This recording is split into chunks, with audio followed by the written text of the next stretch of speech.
pinakailalim na bahagi ng dagat. Okay, very good. Tama.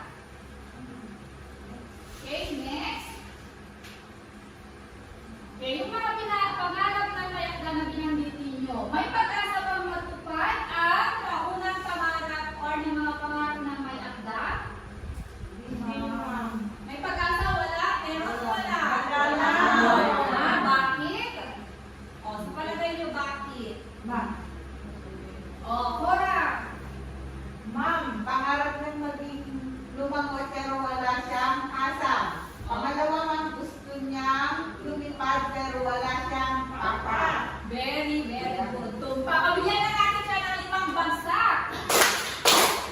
Okay, dahil palagi kang sumasagot, bibigyan kita ng Oh, very good. May mangga siya. Okay, next. Number 3, sino ang nasa likod ng kanyang bawat pangarap?